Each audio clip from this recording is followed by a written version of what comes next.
Why do we study the ancient Greeks in English class? Almost everybody knows something about the Greeks.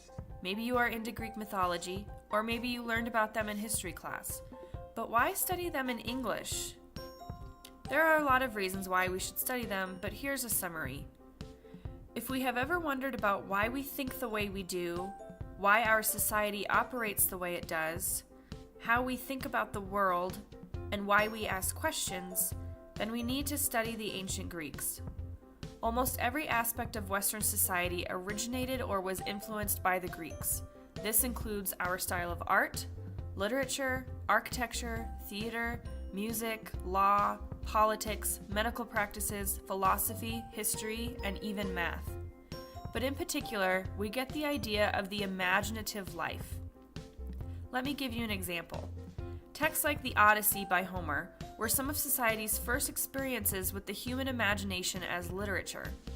For centuries, stories had been passed down through the oral tradition of telling stories in the form of song or poetry, usually as a form of entertainment or passing down history. But Homer was one of the first known people to write these stories down. His work then became a model for other storytellers and later authors. But the Greeks didn't like telling stories just because they wanted to use their imagination. They used storytelling as a way to explore other areas of being human. Their literature and drama often ask greater questions like, what is human nature? What is the human condition? Why do we often fail in our endeavors? And is there a solution for our failures? The Greeks were very interested in finding solutions to these questions, or at least letting people ponder the unknown. References to the Greeks can be found all over modern media.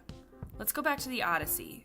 The Odyssey is an early example of the hero's journey, which we will get into more detail about later. References to the Odyssey can be found in Shakespeare all the way to The Simpsons. It has spanned centuries and is still prevalent today. One very blatant example is the 2000 film O Brother, Where Art Thou? This film is a direct adaptation of the Odyssey. The writers even went so far as to name the main character after the Latin name for the main character of the Odyssey. The progression of events follows that of the Odyssey, just in a different setting, time period, and slightly different conflicts. The story is a retelling of the events that happened, just with a more modern and humorous twist.